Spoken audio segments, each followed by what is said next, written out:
What's up, everybody? It's DJ back again with another goods video. I appreciate y'all tuning in. If you haven't already, go ahead and subscribe to the channel, hit the little bell notification as well so you know the next time I upload a video. Hopefully everybody is staying safe with the coronavirus spreading. Unfortunately, they're starting to shut a lot of things down, like restaurants, bars, and whatnot.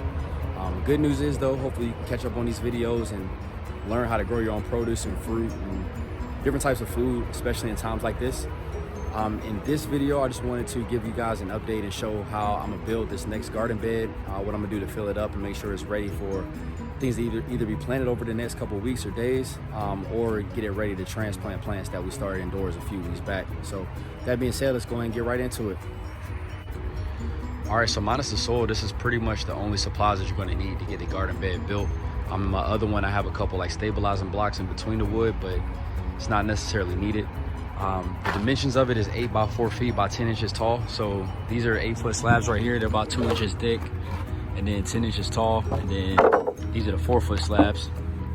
Same thickness, 2 inches and then 10 inches tall. All I did was get two 12-foot slabs and then got it cut into 8 to 4 feet, so it's perfect. And then these are power drill, just any kind of power drill. This is the bit that's going to actually drill the holes into the wood so I can put the deck screws in. This is the bit that fits the actual deck screws. And then these are the actual deck screws that I'll use right here. So they're pretty strong. They're about, I'll say about 4 inches long. But it's perfect. Those are the screws that you use to build like patios and decks with, so it's perfect for the raised garden bed. And then I'm gonna show you guys the soil next. All right, so this is the soil that you're gonna use, or the soil that I'm gonna be using. It's just a 50-50 mix of topsoil and compost, so it's perfect for raised garden beds.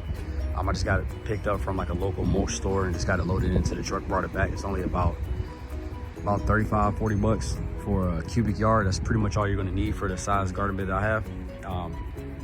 But like you see, it's real, still pretty moist, but it's real nutritious. It's a little stinky, but it's a good stink. That's what you really want. But what I'll do is after I finish the garden bed, finish building it, then I'll fill it up with this, and then I'll show you guys the final product. But after that, you're pretty much good to go.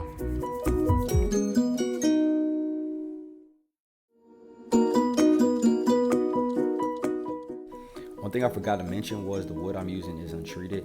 That way no chemicals seep into the soil. You can use treated wood if you want, but I just wanted to be safe. Treated wood lasts longer, but untreated wood doesn't have the chemicals in it. All right, so here's the finished product. Pretty simple to put together. It's an 8 by 4 feet, 10-inch tall garden bed.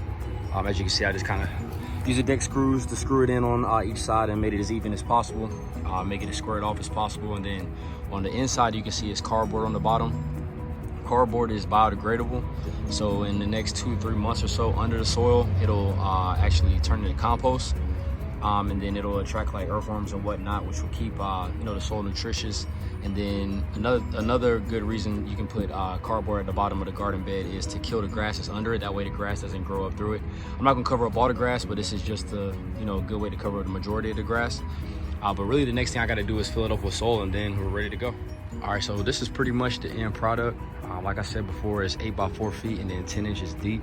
Went ahead and just filled it up with soil. Just took a wheelbarrow and made a couple trips and filled it up. It's 50% compost, 50% topsoil, like I said earlier. And if you look closer on the actual sides of the garden bed, I went ahead and put the deck screws about a foot apart on each side. That way I can use rope to kind of tie off and measure exactly how far I want to plant things apart. And this is the rake I use, basically just to till it and then level it out. That way, it'll be even. And if I was adding anything to it, it'll mix it up evenly, but I didn't add anything to this one just like I did the other one. But this was just basically just to level it out once I put it all in. And then here's my other garden bed. So here's my other garden bed. Basically here is the same thing that I built over there earlier, but just an older version. I got the deck screws, like I said in a couple videos before. I measured off about a foot apart just so I can tie off and measure. I did add a little bit of lime to this one just to pH it, make sure the pH was pretty even. But essentially this is just the older version of the other one I just built. And what I'll do, I'll put a link, or I'll put all the materials down in the description as well with the prices too. It's pretty simple and pretty easy, and pretty cheap to like build it and fill it up as well. It just takes a little bit of time and effort to kind of get it going, and you're good to go. So appreciate y'all tuning in. Next, I'm gonna just give you guys an update on some of the plants that we planted about a month or so ago. All right, so before I actually give a closer look at the plants that I started a couple weeks and a couple months back, just wanted to show this greenhouse that I picked up recently. Relatively cheap. Picked it up for about $150, but I had some Visa gift cards that I was able to pretty much take care of the whole thing. But it was pretty simple to put together as well. It only took me about 30 minutes or so. But just wanted to show that I was able to finally move my stuff from, outside from, keeping it in the kitchen. So, but getting a closer look, here are the tomato plants I planted a while back. I went ahead and transplanted them to like 4-inch pots. Here you'll see a lot of growth from them. This is what they'll stay in until I actually put them outside fully. Some okra I started. I'm gonna thin those out a little bit just to make sure it's one plant growing per pod, but I just wanted to plant a couple extra seeds to make sure they did germinate. The habanero peppers, I need to transplant these probably sooner than later. I think they're ready to go. Here I already transplanted one into a 4-inch pot and it'll stay in there for a couple weeks or so. These are the jalapeno peppers that I transplanted. Same with habaneros. They look pretty much the same, but they're a little bit different. But I went ahead and transplanted those to 4-inch pots. Here are the bell peppers, similar to the habanero and the jalapeno peppers as well. And these are some that I just started a couple weeks ago that are just sprouting. But I'm gonna transplant these into 4-inch pots as well. Here are the Fuji and Honeycrisp apples. There's 3 of them that are still in these like Simply Lemonade jugs, but I need to transplant those into larger grow pots probably in the next couple of days. I've been slacking on that. Here is some celery. The first 2 pots don't look as healthy, but the second 2 in the back, these 2, looks like they're growing a little bit healthier. I think I disturbed the roots in the first 2. And then here is some lettuce. I started these in just egg cartons inside. What I'll do, the egg cartons are biodegradable as well. It's not the styrofoam ones. What I'll do is basically just cut off each section and put it in a bigger pot and then plant it outside when it's ready.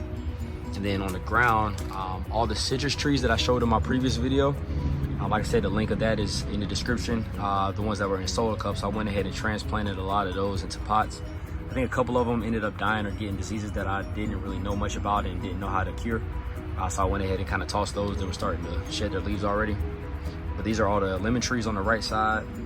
A couple lemon trees right there as well. And this is one apple tree that I did transplant. And then in the back, these are the orange trees. So I also have a couple things that are germinating inside. Some eggplants,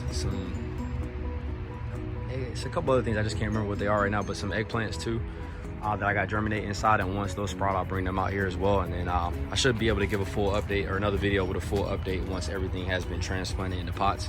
And then basically, kind of going over when they need to get transplanted outside. So I appreciate it. All right, I appreciate y'all tuning in. If you got this far, you might as well subscribe to the channel. If you do, hit that bell notification so you know the next time I upload a video. And if you enjoyed the content in this video, make sure you drop a like and drop a comment if there's anything that you want me to touch on in my next upcoming videos.